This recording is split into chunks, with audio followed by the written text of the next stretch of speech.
Welcome into HQ. It is time for Expert Picks presented by FanDuel, America's #1 sportsbook. Make every moment more. We are starting 4 wide. I'm Jacqueline D'Agostino alongside Chris Hassel, Kyle Long, and Pete Prisco because we are picking every single game for week 3. And usually I'm pretty humble, Chris. Oh, yeah. Are you? Yeah, I am. I don't like to toot my own horn, but I mean, both of us really, we're off to a hot start. Well, I mean, I got my pick right last week, but Jacqueline's perfect.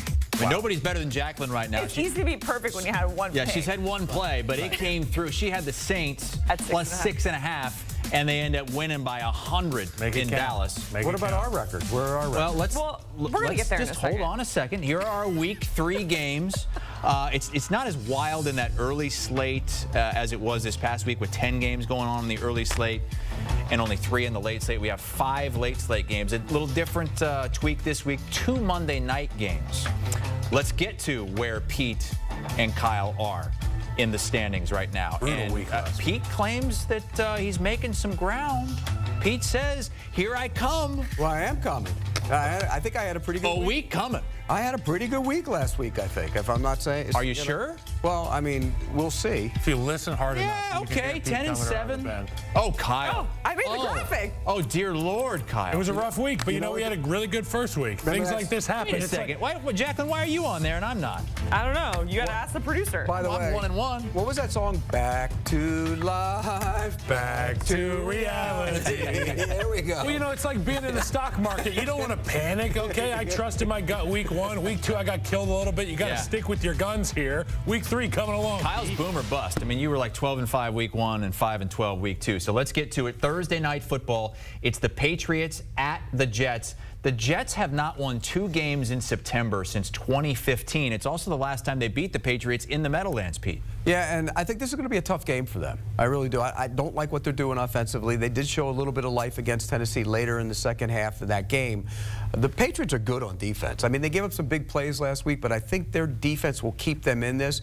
And the Jets' defense hasn't been the same either. I mean, they got a gift from Will Levis on a turnover deep in the red zone. Otherwise, they go down 10. That's your boy, Will Levis. Was a terrible play. Gift giving every week, that guy. So I think they play good defense and they hang around. I know it's a short week, it's tough turnaround, and you're on the road, but I'm going to think they're going to hang around. I'll take the Patriots, and I think it's going to be a low-scoring game. I'll take the under. Well, when I think about what the Patriots are trying to accomplish up front, they're trying to confuse these teams, and you can't confuse a guy like Aaron Rodgers. He's seen everything. He's going to be able to convey the messages to his guys. They're going to be at home for the first time. I'm going with the Jets here.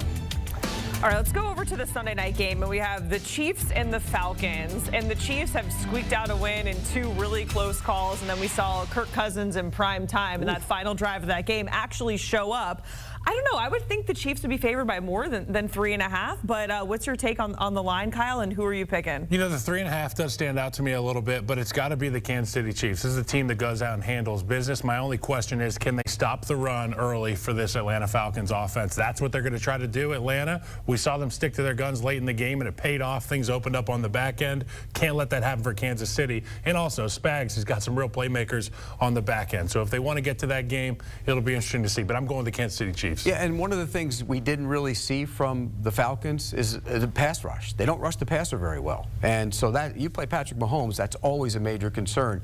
The Chiefs' offensive line was a little leaky last week. They got to tighten it up a little bit, but I think he'll be able to stand in and make some throws down the field. And I think on the other side, look, Kirk Cousins was great on the last drive. For much of that game, they pounded the football. I think you're right. They're going to get back to pounding the football with Bijan Robinson. They will continue to do that. But I think the Chiefs will be able to cover the number because they don't rush the passer. And it's interesting to see how they go about running the football with Kansas City this week. With Pacheco out, and you got Carson Steele in there. He fumbled, but then they kept handing him the football. Are we going to see Carson Steele, or are we going to see somebody else? Yeah, brought in Kareem Hunt and likely to be elevated to that 53-man roster. Pete, Kirk Cousins, he didn't prove something to you last week? He was good.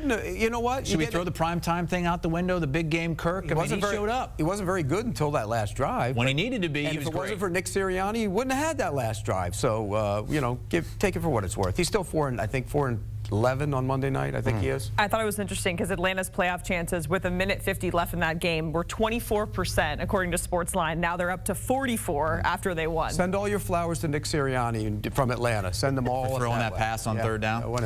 Let's go to a Monday night football game. Jags at Bills. And Pete, you want to talk about quarterbacks not delivering.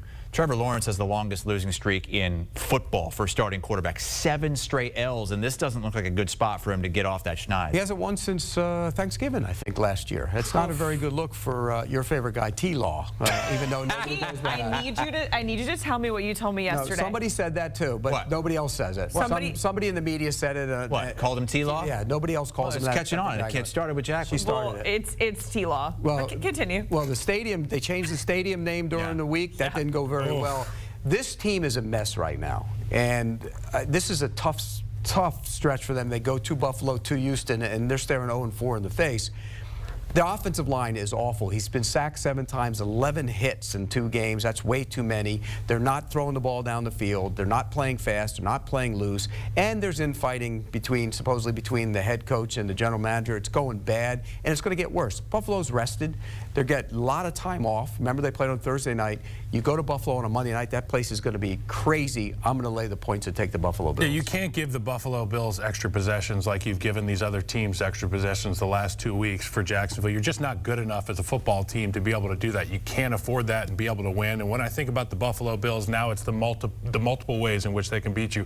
Josh Allen didn't have to go out there and be Superman last week. We saw a team that flew to the football. Obviously, some bad throws by Tua, some poor tips, some unlucky tips. But you got to give credit to the Bills for being in the right position, making the play. They've got 2 rushers. So I think that if the Bills can go out and run the football effectively, they can play the game that they want. And Jacksonville will be playing from behind the entire time, having to deal with those rushers. It's a tough spot. I'm going with the Bills. One of the things that from training camp this summer, Von Miller told me, he said, I'm back to being me again. I thought I was going to be me last year. I'm back to being me. And you know what? We're starting to see that. He was outstanding last week against Miami. He's got a real problem, real good matchup with Anton Harrison. The right tackle in Jacksonville has just been awful in his 2nd season so far. Sportsline says the Bills right now are the favorites to win the Super Bowl. In their simulation, Sportsline likes Buffalo to win. Sportsline overreacting. Somebody had Buffalo going to the Super Bowl before the season. That would be me. Old Petey Pie. Yeah, and we talked about the Jags. Everyone was in full-blown panic mode when we talked about it yesterday, Pete. So not good news for fans in Duval. Let's talk about the Monday night game with the Commanders and the Bengals. The Bengals, once again, the 3rd straight season, they are 0-2. That is just something we got to get used to, a slow start. But do they get right here? It's the largest spread, 7.5 of the week. Do they get right against the Commanders and Jaden Daniels? Yes, Pete? they do. Okay. And the Commanders should have lost last week. If the Giants had a kicker, they lose that game. They got their kicker injured in the game, and they didn't have anybody who could kick, which means you should probably change that rule. Like you have an emergency quarterback, you should probably allow teams to have an emergency kicker as well. As it turns out, the Bengals actually probably should have won that game too. The way they lost that game was tough. They always play the Chiefs well, but you saw good things from the Bengals. Particularly, you saw their pass rush, and that's really, when you have a pass rush and you play the Commanders, I think there's opportunity to knock that guy down. He's not a big guy. He's great scrambling. Jaden Daniels has been the most impressive of all the rookie quarterbacks. But this is a tough spot. I think the Bengals win and cover the number. Yeah, I think the Bengals win, and here's why. You take a look at all these rookies that are playing right now, the quarterbacks. Nobody's thrown a touchdown pass. Jaden Daniels has been the best guy, in my opinion, in your opinion. He's looked the most comfortable. But you go to Cincinnati, it's a tough place to play, and you got to try to match the production of a guy by the name of Joe Burrow. It never ends well for these young guys playing against the old heads. Like, it's funny, Joe Burrow's the old head now. Yeah. But that's the truth. He's a veteran guy. He's been there. He's been to the top of the mountain. I think it's too much for this Commanders team to overcome. You talked about the pass rush for the Bengals. Where do they struggle up front? It's the offensive line for Washington. Yeah, and a lot of folks are expecting Jamar Chase to kind of go off after we saw a little bit of drama with him yelling at the refs there. Pete, Kyle, we certainly appreciate it. Going through with their picks for the primetime games, getting a quick recap. The fellas, they actually agree on the Chiefs, 3.5-point favorites against Atlanta. Agree on the Bills as well, 4.5-point favorites against the Jags, and the Bengals favored by more than a touchdown against the Commanders. You were going to get your old football picture in here like Kyle has. Yeah, I haven't brought it in. I'll bring it in next week. Just remind me. Okay. I got to go dig it out. I got to dig it out. I got a lot Kyle of hair. looks like a psychopath in that. Well, he is. And No, was. you don't. No, Yes, he he does. doesn't. He looks crazy. And you know what? You don't know me like that, Pete. You know You what? don't know me though? like that. I like crazy. That's what I want my offensive lineman looking like. I don't think Crazy. you look crazy, Kyle. I do. Thank you. I think you look fine. That was a Go different ahead. time in my life, Okay. Jack. Crazy. There's water under the bridge. Pete, is your picture, is it black and white? Oh, Yes, color? it will be black and white. Okay. all And I right. have a lot of hair, so it's entirely different. Oh, wow. All right. We'll look forward to that. We got more Week 3 picks coming your way. And the Steelers, one of those teams starting 2-0 unexpectedly. We got picks for the Steelers and the Chargers and more coming up on the other side. Continuing our expert picks presented by FanDuel, and look at the CBS slate this Sunday. 3 games in Sunday? Sunday. The Southern pick. It's Wednesday today. You're from Iowa. Yeah, I know, but I like to make fun of the way other people talk. Okay. 1 o'clock Eastern time, there's a slate of 3 games, 2 of them involving 2-0 teams playing one another. Texans against the Vikings, Chargers against the Steelers. In that late window, you'll have the Dolphins playing without Tua in Seattle against the Seahawks. Let's start with that Texans-Vikings game. We have Pete Prisco and Kyle Long making these picks. You know, the Texans have never beaten the Vikings. I mean, it doesn't have any bearing on this game, but just an interesting note. It's never happened. They're 0-5, Pete. Pete's seen it all, but he hasn't seen the Texans beat the Vikings. The 49ers always had problems in Minnesota, and look what happened last week. Yeah, happened again. 1992, the last time the Niners won. History doesn't matter. It matters, and I think it's going to matter here. What's really going to matter, though, is Brian Flores' defense. Look, C.J. Stroud got hit the other day, and if it wasn't for his legs, he would have been hit a lot more. There was pressure. The Bears got after him a little bit. That's concerning to me for him and for that offense. I think Brian Flores, what he does on defense is just amazing. He throws so many different looks at these gleaming guys. Talking about Your eyes have lit up. And I haven't gone back and watched the tape, but I watched that game, and they brutalized Brock Purdy at times. And that's a pretty good 49ers team, offensive line with Trent Williams in there, and they brutalize him. So I think they're going to be able to get after him. The Texans do have a good offensive line, but I think they're going to be able to get after him. I think it's going to lead to some turnovers, some short fields. Jefferson's injury bears watching, obviously. He's a big focal point of what they do. Sam Darnold's play well. I'm going to take the Vikings again. One thing I want to do is, if I'm an offensive coordinator, I'm going to say, yeah, they're going to run all these exotic looks and have all these guys floating around the line of scrimmage. You don't know how to account for guys in pass protection. What are you going to do? We're going to zone this thing out. We're going to run the football. We're going to force them to play their gaps. That'll tell the story of this Vikings defense a little more than just other than just lining up in the pass game and watching them pin their ears back. And I think for a guy like C.J. Stroud, he welcomes the challenge of playing against a team like Brian Flores' defense, because he knows. He heard Brock Purdy talking and giving his flowers to Brian Flores. C.J. Stroud is a type of guy that's like, I'm just different. Those rules don't pertain to me. I'm excited to watch this offense play, and with Joe Mixon being a little dinged up, the onus is going to be even more on C.J. Stroud. I think he rises to the occasion.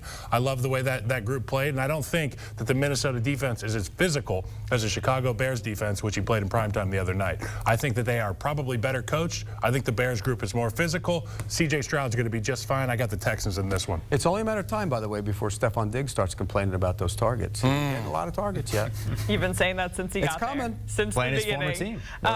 team. Kyle, you mentioned the Bears. They're facing off against the Colts, and we have 2 of the youngest quarterbacks in the NFL facing off. We have Anthony Richardson, who looks great on one play and then throws a pick the next. And we're talking about Caleb Williams. The stats aren't great through 2 games. But Kyle, where are you at on this one? I'm not even going to think about Caleb Williams here. I'm going to think about Anthony Richardson and the tough matchup he has against this multiple defense for the Chicago Bears, the looks that they're going to be giving him. But it's not even the, oh, I'm confused because I'm a young football player. I'm not able to read the defense. It is, this guy hasn't been able to make accurate throws down the field on certain looks. Obviously, we've seen the highlight throws way down the field, and nobody can really throw it as far as Anthony Richardson. But it's the crosses, the intermediate routes, the gimmies in the NFL that you have to hit. I'm not quite sure that Anthony Richardson is there in his development as a quarterback yet. I saw in the first drive from Caleb Williams, he could hit the first 15 plays. First 15 for those of you at home, these are our best 15 plays. This is how we're going to start the game. He looked great there, and once they got outside of that, it kind of became a little too chaotic for them to stay on schedule. For Anthony Richardson, the chaos is in the lack of accuracy, and I think the Bears defense makes him pay. That being said, I'm going to pick Chicago Bears to get a win. Back-to-back road games for the Bears. That's tough to do. We know that. The Colts have had run defense. What is it, a bus trip from Chicago to Indianapolis? You got to go to Houston. You got to go back. You got to go back. It's tough. It's a pain. Believe me, it's a pain. Okay. You did it. But the run defense for the Colts has been bad. Question is, worst in the league, right? Will the Bears run the ball? No, the Eagles are the worst in the league. Will the Bears run the ball? And if they do run the ball, I think that's the strategy they should take. I don't know if they will. I'm worried about Caleb Williams. This isn't USC. Things he got away with at USC, holding the ball, standing in the pocket, running around behind the line of scrimmage, lofting sideline passes that are picked off, not thinking you're going to get a hit on the sideline because he got blasted. You got to stop that stuff. This isn't USC. There was encouraging things early in that game, and then it kind of went away. I think the Colts play better. I think they're desperate right now. They're the desperate And team. they got kicked in the teeth last week. Yes, they against the did. Packers. I think they play better. I think they cover this number and win the game outright. Got to run the football if you're the Bears because you can't protect your passer. The Bears have shown they have been able to win a game without anything from Caleb Williams. They did it week Anybody one. call you yet to come back, Chicago? The way they're playing in the middle of that line? My phone's not on, bro. 7 sacks allowed last week. Hey, wait, didn't we always ask Brady if he filed those retirement Brady papers? still isn't retired. Brady Have you Quinn retired? is Have still you not. I don't think there are retirement. That's what he always said. Doors open. Another CBS game, and this is between 2-0 teams, Chargers and Steelers, and this is the lowest total of the week. It's 35.5 because you have the two teams maybe playing the best defense in the league right now. They should play this game and say, okay, first team that gets to 20 yards wins. You play them at 20 yards. It's like put them in a phone booth and just let them beat the daylights out of Box them. lacrosse. I mean, it's just physical. It's going to be a physical, out-and-out battle. And I think the Chargers, they're playing consecutive road games, but they stayed on the East Coast. So that, you know. They stayed out there all week, right? Yeah, they kind of negates them a little bit, and I think that helps them. I think look, I'm not going to say they're the more physical team. They're more physical than they've been. And under Harbaugh, you watch that offensive line, they're getting after it a little bit. My one concern, and I'm going to say this, and I've said it a lot, is Herbert hasn't come close to throwing for 200 yards in either game. And at some point, you're going to need... won them, though. I know, but... In my opinion, if Justin Herbert's throwing for 200 yards, you're winning the football game. That's the recipe for success. Yeah, I mean, but if you have to change your against game the plan. against the Raiders, against the Panthers, which is an exhibition game. That just means they're running the ball with success. We'll see this week, but I think this might be the game where he's going to have to play better. When you look at the two quarterbacks, Fields and Herbert, big advantage in the scales. You know, I pull the scales out. Herbert's the guy gets the advantage. I'll take the Chargers. I think when the play breaks down, there may not be anybody better than making stuff happen than Justin Fields. But then on the other side of the field, to your point, it's Justin Herbert. He's an Adonis as well. I mean, the guy's a physical specimen, but they're not asking the same thing out of Justin Herbert as they are from Justin Fields. For Justin Herbert, it's just be comfortable, hand the football off, watch the triples, watch the double teams, and this offense will roll. But my question is, how are they going to deal with T.J. Watt? Because we know that even in games where the Steelers are counted out, this guy T.J. Watt can show up, take over the football game, sacks, tip balls. He's able to force fumbles. If you have a plan for him, and I think it's going to be run it right at him, run it right at T.J. Watt, force him to play the run the entire game. You want to see business decisions happen? I don't care who's out there. You know, if it's Aaron Donald, if it's T.J. Watt, if it's Von Miller, these guys have to make a decision eventually, and sometimes they don't want to stand up to these double teams all day. And I'm going to be taking the Chargers. And Joe Alt's been really good. He's been great. I mean, he's been really good as a rookie right tackle. He's physical. He did a great job last week against Clowney. I think that's a matchup to keep an eye on. It's going to be fun to watch. Let's talk about the Bucs and the Broncos. The Bucs are a team that's, you know, they're in the top 5 of your power rankings, Pete. They're 6.5-point favorites. And Kyle, is that surprising to you considering this Broncos team, what they've looked like, especially when it comes to Bo Nix? You know, I'm not really, none of these lines surprise me. At the end of the day, it's going to be coming down to, are you able to put points on the board? And one group that I know does a good job of putting points on the board, regardless if the sky is falling around them, is the Tampa Bay Buccaneers. I mean, last week you saw it. He was sacked like 5 times by Aiden Hutchinson. The offense still rolls on. You know, I have questions on the other side of the field with the Broncos. Bo Nix, is he the wrong guy? Is he the right guy? Who knows? But what are his limitations? Is he able to be part of an explosive offense? Can he drive that football down the field? That's what you're going to need to see against the Bucs, because as you know, it's trading haymakers when you're playing against the Buccaneers. Can you keep your team in the game through these momentum shifts? I'm going to be going with the Buccaneers. Yeah, I'm with the Bucs too. And you know, we talk about the sacks Hutchinson had. He had him against a backup tackle. Gedecke's supposed to be back this week at right tackle. He's a good player, so I think that helps them up front. And they're supposed to get some guys back on the defensive side of the ball as well. So I like the Bucs. I think Baker Mayfield in that offense, they can score a lot of points, particularly if the right tackle's in the game. I think they'll score points here. Bo Nix, we got to give him credit though. They asked him about the interception in the end zone, and they said, "What happened there?" He said, "I threw it to the other team." I dropped back, I threw it, and they caught it. Yeah, it was. I mean, That's it? That's it. Does that make you feel good as a fan if you're a Broncos fan? Just admit it. Yeah. You made a mistake. It does? Yeah. At least he's telling the truth. What did he say? Well, you know, me and Johnny, we were thinking about we worked on that in practice. Pick, bro. Next time I'll learn from it. No, he threw a bad pass and it was picked off. All right, let's move on to Eagles and Saints. And you've got a passing offense with Derek Carr that is just humming right now. And it's an Eagles defense, and specifically a secondary that is just not good. Yeah, well, I mean, that's the matchup you want to talk about. I want to talk up the matchup at the front seven for this Eagles defense.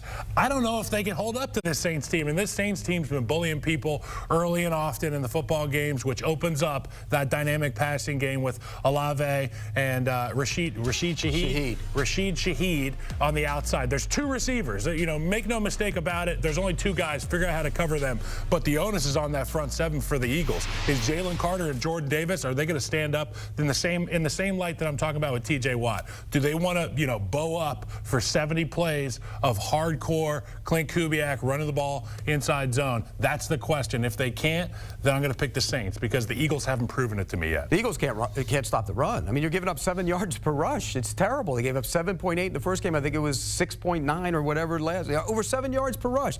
When you do that, you're demoralized as a defense. They're getting pushed around, and they're not rushing the passer. I mean, you spent all that money on Bryce Huffman. He hasn't done a thing. He's been a no-show. So I think the Saints are in a good situation here. By the way, Shaheed, interesting. I saw this the other day. If you could win a lot of money with this, he has more 50-plus catches in the last 3 years than anybody else in the league. Wow. Oh, yeah? Okay. Think about that. That's incredible when you think about it. It's a big-time waiver wire pickup in fantasy this week, Pete. And Carr's hitting some big passes, so they're playing well. Saints. Also a waiver wire pickup of Derek Carr if you haven't gotten him as well. Giants and the Browns. Browns 6.5-point favorites. This defense looked pretty darn good against Jacksonville. And Deshaun Watson looked better week 2 versus week 1. Kyle, do you like the Browns in this spot? Deshaun Watson has a heartbeat. I'm picking the Deshaun Watson Cleveland Browns. He's back. I don't know if he's back. His heart is beating, though. He didn't look very good in that game. Better than he has. Better than he has, but didn't look very good. But they'll find a way. The Giants have issues. Here's what you got to do. Cover neighbors, you win the game, period. Cover neighbors, you win the game. He was outstanding last week. He's going to be a great player, but that's all you get Daniel to throw it before he intends to. It's probably one of the other team. Okay, short but sweet, both on the Cleveland Browns. You guys are agreeing on a lot here. Yeah, he copied my paper this week. Let's go to Packers. I can't even read, Haas. Is this the Malik? I'm going to start doing it like this from now on. You always say everyone's copying your paper. Well, if I have a good week, they usually do. Okay. Malik Willis revenge game. Malik Willis revenge game against Pete's guy, Will Levis. You cast off Malik Willis. You said he's done. He's terrible. He's got this, that, and the other thing. No, I said he was better. You said this Will year. Levis is the next what? Dan Marino plus Josh Tim Allen. Tebow plus. You know what? It's interesting you bring that up because just for the argument, I went back yesterday, looked at the first 11 starts of Josh Allen's career and the first 11 starts of Will Levis's career, and Will Levis's numbers are better across the board.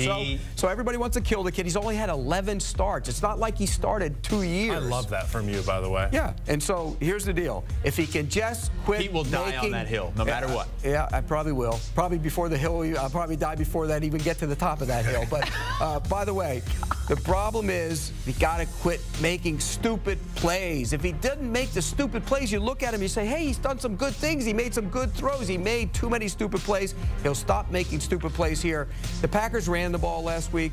I don't think they're running against this defense. I think they limit Malik Willis, and it was a great plan by Matt LaFleur. He did a fantastic job. I'll take the Titans here. Man, this is. I'm in on the Titans too. But when you bring up the point of making stupid decisions, Will Levis, you know, that offense allows him to make some stupid decisions because he's the guy that holds the key for that car. And then for Malik Willis, it's obviously Matt LaFleur who controls how much leash is on that. You know, how much distance Malik has, and I feel like they build in stuff so where the risk isn't very risk averse. You know, you got an offense that Malik can run. You don't have to worry about turning the football over with quarterback runs and running the football effectively. They did a great job of that last week. But to your point, I think they clean it up for the Titans. I'm picking the Titans this game. Kyle pushed the pile this morning. What would you guys talk about today? We had Lige in there pushing the pile with us. It was a lot of fun. We took mailbag questions. We talked about rookie quarterbacks and the decision that these teams have to make with playing or sitting their quarterback and the benefits and the risks and rewards that comes along with it. Pushing the pile with Kyle Long and Mike Renner. Oh, we got a critical early season game for a couple of teams reeling right now. Cowboys coming off a stunning blowout loss at home. Ravens looking to avoid an 0-3 start. We'll pick that one next. Expert picks on the late afternoon slate presented by FanDuel, and here we go. First two games on CBS, 4:05 Eastern Time. Dolphins, Seahawks, no Tua. Panthers, Raiders, no Bryce Young. And afternoon slate highlighted by that Ravens-Cowboys game. Let's pick them. Chris Hassel, Jacqueline DeAugustino, Kyle Long, and Pete Prisco. We'll also get to our best bets in just a minute. Let's start with Ravens-Cowboys. Kyle, you said that this was the toughest game you've had to pick all week. It's the Ravens favored by 1.5. It's two teams I thought I knew a lot about, and we've still got questions on both sides of the sideline. For Ravens, it's are you able to effectively protect Lamar Jackson when he does drop back to pass? And for the Cowboys, are you able to stand up to the onslaught that the Ravens could bring out there in the running game? And I think one way you can cover up this pass protection woes for Baltimore is double teaming these guys in the run game. Get up there, let your running backs eat, let Derrick Henry take the load off of Lamar Jackson, that offensive line. I'm going to go with the Ravens. I do not see them starting 0-3. I just don't have a universe that exists in my brain where the Ravens could be 0-3. Lamar's way too good at football. And if you do start 0-3, the last team to start 0-3 and win a playoff game was back in 1992. That's the last time that happened. So if you start 0-3, you're pretty much done. Yeah, you are. And I don't see them starting 0-3 either. I think desperation matters in the NFL. They're the more desperate team. Sure, the Cowboys didn't look good last week at home. The home fans won't like it, but they're not as desperate. They already have a victory. I think the more desperate team, and these teams are kind of even a little bit, because the Ravens' offensive line has been bad, and it's been a problem. They also aren't rushing the passer like they have in the past, and that's been a problem. They let Minshew stand there and throw the football around. I think this Minshew, he's the best quarterback in the league. Okay, he might get a little loose. Check the stats. Chris, this might get a little loose, but I'll take the Ravens. I'll take the Ravens as well. I just had to get that Gardner Minshew little jab in there for there'll be Pete's more where that favorite came from. quarterback. Just the way they lost the last 2 weeks. You know, so close against the Chiefs at Arrowhead, and then obviously at home getting your heart ripped out by the Raiders. I thought Lamar was just going to run it straight in. I was just like, keep going, man. He should every time. Should have kept going on the last play. Should have kept going. Yeah. Let's talk about the Niners and the Rams. These are both teams that have just been riddled with injuries. CMC, now Debo, and then we look at the Rams. It's Puka Nacua and Cooper Kupp. None of them are going to play.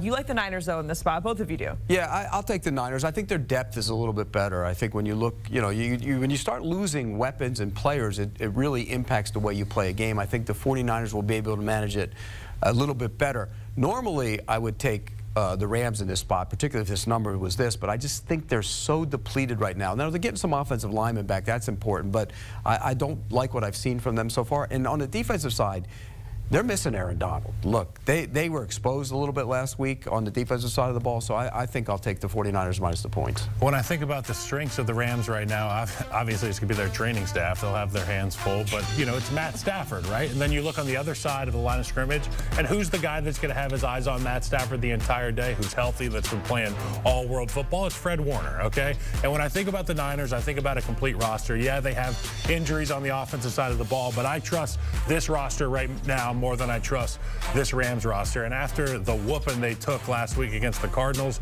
you got to think some doubt has started to creep in for the Los Angeles Rams. I'm taking the Niners in this one. That's a 4:25 Eastern time kick. So is this next one. It's the Lions at the Cards. Highest total of the week here. It's 52.5. Pete, you think this is getting loose? It's getting loose. Really loose.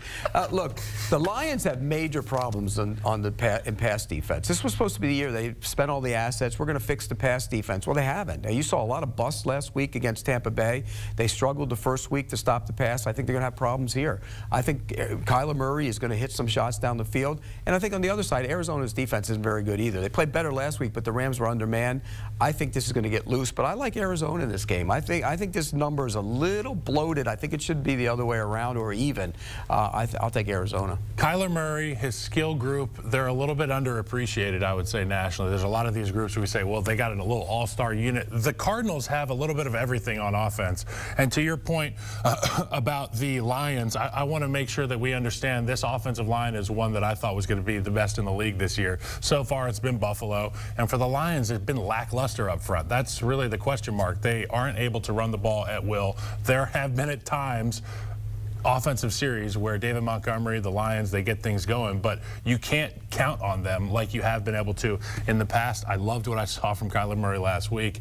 Boy, he looks good. Marvin Harrison Jr., what a problem. I'm taking the Cardinals here. All right, at 4:05 Eastern on CBS, we have the Dolphins and the Seahawks. That total is sitting at 41 and a hook right now. It's come down about 7 points since the news with Tua came out. He's not going to be playing, of course.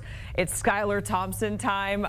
Pete, where are you at in this matchup? Look, anytime, I don't care who the quarterback is, if you have Tyreek Hill and Jalen Waddle, that's going to be dangerous for any defense because anytime they could take a quick screen and go for 75. So it's always scary. I like what I've seen from Seattle, though. I think Mike McDonald has his team playing hard on defense. They're getting better. The Murphy, the rookie's going to start flashing. He flashed last week. He's going to start becoming a good player. And on the other side of the ball, Geno's done some really good things. They hit some big plays. Smith and Jigba's become a big-time player in their offense. So I think it's a bad matchup for Miami. Plus, that's a long trip without your quarterback. You know, Skylar Thompson has done some good things in relief, but he's Skylar Thompson. Let's be real. He's not Tua.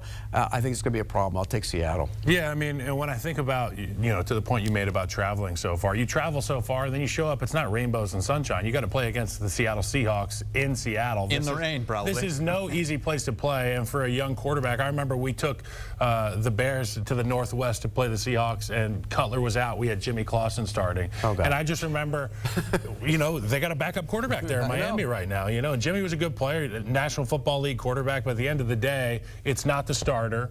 The communication has to be on point when you're on the road there. And to your point about Geno Smith, he's throwing the football around really well. They're going to be able to have pre-snap reads and communications. Jackson Smith and Jigba, he was a dominant player last week, and he's their third guy. You know what I'm saying? So this offense can roll. I'm going to be picking the Seahawks. By the way, there are tweets out there where I thought Jimmy Clausen was going to be a good NFL quarterback. So missed on more than you've hit on, Pete. So we're in agreement there, too. Everybody misses. Oh, but you've missed on more than you've hit on. And Will Levis is your next one. No, it isn't. Oh, my God. Another Remains CBS to be game seen. at 4:05 Eastern. You missed on this guy, Gardner Minshew. Have I? Oh, you say you are what you are. Well, if he is what he's been the first couple weeks, pretty damn good, and he's going up against the Panthers, who have benched Bryce Young for Andy Dalton. And by the way, he's going to be pretty good this week, too, because that team's not very good. I mean, their best defensive player, Derek Brown's not in the lineup anymore. They're not good on defense. They might not need to throw the football around this week. They might just run it and run it and run it. You're talking about the Raiders? Yeah, because this is not a good defense. And on the other side of the ball, Andy Dalton will give him a lift. And you saw bad body language by those wide receivers with Bryce Young in the lineup. I think it'll elevate everybody a little bit, but not enough. I'll still take the Raiders, and Gardner Minshew will be 3-0. But ultimately, he will become Gardner Minshew. Andy Dalton, a lot of experience, but then again, not a lot of talent on that Carolina team. I like the gutsiness in which I saw from this Raiders club, complimentary football. You can see the defense pumping up the offense after series, offense pumping up the defense. When you got guys like Max Crosby, they're going to go out there and make plays, create extra possessions. I got the Raiders in this one. And Max Crosby plays every play, every single play. Rarity. That guy's a machine. It's time for him to start getting some Defensive Player of the Year votes. Amen. And pay attention to Man, is he as good as T.J. Watt's been? Yes. You think so? Okay. Yes. By the way, you're inflating Gardner Minshew's numbers a little bit. He's 1-1, not 2. Well, 1-1. That's right, but All right. he should be 2. He should be 2. He should be 2-0. They blew that game. All right, now it's time for Pete's Picks presented by FanDuel. We're getting a look at our best bet records. I'm at the top at 1-0, not to brag. I should stop bragging. Where the hell were you week 1? Since I'm making Gardner Minshew 2-0, Yeah, I wasn't I'm here. going to make myself 2-0 too, so I'm 2-0 too. Oh, okay. So I'm actually 3-0. Okay, so Pete's saying he's 2-0. The graphic is wrong. Kyle, Chris, 1-1. No, I'm 1-1. I'm 1-1. Okay, and the producer pick, Jack, he is down bad, 0-2. Hopefully we can turn things around. But we're going to go around the table, get our best bets. Pete, you kick us off. Yeah, I'm going to my over. I think that game, like I said, is going to get loose. I think we're going to see a lot of points in the Lions-Cardinals game. And if I see those teams come out and start running the ball, I'm going to throw up on my feet early in that game because it's happened to me before. Not this week. High-scoring game, lots of points. I like the over. Best bet, what do I have here? I've got the Arizona Cardinals. No, I've got the Buffalo Bills -4.5 versus your Jaguars. I just think that the Bills are a powerhouse right now. The Jacksonville Jaguars can't figure out what the hell they are at the quarterback position, on defense, on the offensive line.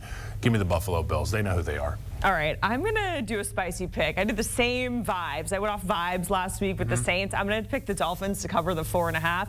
Pete, what do you say about backup quarterbacks? You are what you are after a certain point. 2 games. I think 2 games. I think we're in that 2-game window with Skylar Thompson. You mentioned we still have Tyreek, Achane. I don't know. I feel like maybe a down spot for the Seahawks. I know it's in Seattle, a tough place to play, but I don't know. I think the Dolphins. By the way, she tried to buy that up to 6.5 before the show. And we didn't let her. And by the way, the line looks a little fishy. In what way? I thought it would be more like 6. It's right by the fish market. I thought it opened at 6.5. Maybe, I don't know. It is. It's right by, like he said, it's right by the fish market. Throwing fish. Oh, yeah, okay, whatever. I'm going to go back to the well. Last week, I went with Tampa Bay Buccaneers +7 on the road in Detroit, and they won outright. I'm going to go right back to Tampa because they're playing a Denver team that's starting Bo Nix right now. I just feel like Nix is going to make some mistakes. The Buccaneers, as you've been saying all along, Pete, even in the offseason, they're the best team in that division. They're going to be in the playoffs. They might win double-digit games. So I like Tampa -6.5. And there's one more play. The producer's got to get off the schneid. Yeah, I have to. I mean, 0-2 to start this What are we season. doing back Jack there? and everybody back in the These are probably control room. Jack's picks, by the way. What do you think about this? Packers +2.5 in Tennessee. I don't like it. Why I not? don't like I like I don't it. think they're going to run the ball. You like it? I like it. But who did you pick? Did you pick the Packers? Yeah, but it's a revenge game. I can see where this is. Malik Willis revenge game. This is, I can see it happening. They're not going to run the ball like they did last week. That's going to be a problem for them. They might. They won't. All right. Watch him run for 170 and he'll By be the in way, there. It's tough to repeat that saw running a note. performance from a physical Right now, standpoint. teams are averaging 4.5 yards a carry in the NFL right now. That would be the most ever.